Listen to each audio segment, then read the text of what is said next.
জামাই ষষ্ঠী করতে এসে শ্বশুর বাড়িতে রাতের অন্ধকারে বউকে গলা কেটে খুন করে আত্মহত্যার চেষ্টা জামাইয়ের।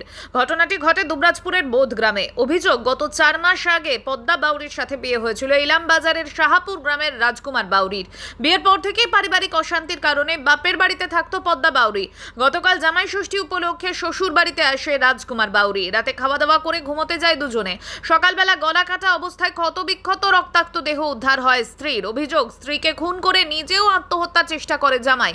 তাকে উদ্ধার করে ভর্তি করা হয়েছে সিউড়ি সদর হাসপাতালে। যদিও খুনের অভিযোগ বা গতকাল রাতে অশান্তির অভিযোগ অস্বীকার করেছেন রাজকুমার বাউরি। মৃতদেহটিকে ময়নাতদন্তের জন্য আনা হয়েছে সিউড়ি সদর হাসপাতালে। ইতিমধ্যেই ঘটনার তদন্ত শুরু করেছে বীরভূমের দুবরাজপুর থানার পুলিশ।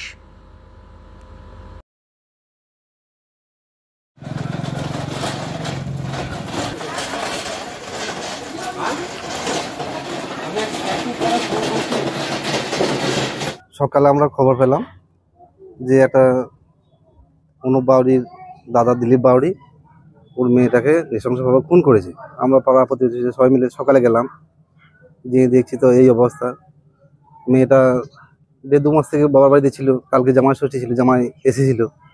তারপর রাত্রে ওরা স্বামী স্ত্রী একটা বাড়িতে শুয়ে থাকে, বাবা মা পাশের বাড়িতে থাকে, আর একটা ভাই আছে, ও একটা পাশের বাড়িতে থাকে। তারপর রাতে কি ঘটনা ঘটেছে একমাত্র ওরা দুজন থেকে জানবে।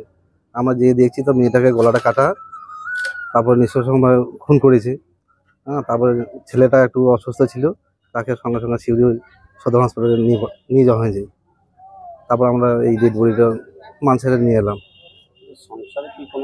সংসার অশান্তি বলতে হতো, স্বামী স্ত্রীতে হতো। আমরা একবার মিউচুয়াল করেছিলাম থানাতে বসে। তারপরে ঠিক হয়েছিল। তারপরে স্বামী স্ত্রীতে কী হয়েছে তারপরে আমরা বলতাম না। মেয়েটার নাম হচ্ছে পদ্মা বাউরি। কত বয়স? 18 বছর 2 মাস হবে। ঘটনাটা ঘটেছে একমাত্র তার স্বামীকে জিজ্ঞেস করতে হবে, সে তো হসপিটালে গিয়েছে। আর তারপরে তার বাবা মা কান্নাকাটি করছে, তাদেরকে জিজ্ঞেস করে না। এবার রাতের মধ্যে ওরা স্বামী স্ত্রীতে একটা বাড়িতে মধ্যে ছিল। কি অবস্থায় দেখলেন ওই স্বামীটা? আমরা দেখলাম যে মেয়েটা গলা কাটা পড়ে রয়েছে, রক্ত একদম পাড়া প্রতিবেশী ভিড়ের মধ্যে। আবার ওইরকম যেমন অবস্থা দেখলাম সেরকম অবস্থা আবার হসপিটালকে নিয়ে এলাম। হ্যাঁ, বাড়িটা পুরো রক্তাক্ত। আমাদের দেখে মনে হচ্ছে যে মানে চাকু দিয়ে খুন করেছে, চাকুটা পাওয়া গিয়েছে। হ্যাঁ, কুপি হ্যাঁ, গলার নলি করে। কতদিন বিয়ে? 4 মাস 2 মাস হবে। 4 মাস 2 4 মাস হবে। 4 মাস। কি চাইছেন আপনারা? আমরা চাইছি দোষীদের শাস্তি হোক, যেন এরকম অপ্রিয় ঘটনা না ঘটে। কেন ঘটলো মনে করছেন এটা? কেন ঘটলো এটা তো স্বামী স্ত্রীর ব্যাপার। ওই বাড়ির মধ্যে ওরাই তো ছিল। এটা স্বামীটাকে জিজ্ঞেস করলেই বোঝা যাবে। আমরা চাই যেন অপ্রিয় মানে সাজা হোক। পুলিশে খবর দিয়েছেন আপনারা? আমরা জানিয়েছি, আমাদের তারপর নিয়ে এলাম থানা হসপিটালে, মানসিক হসপিটাল।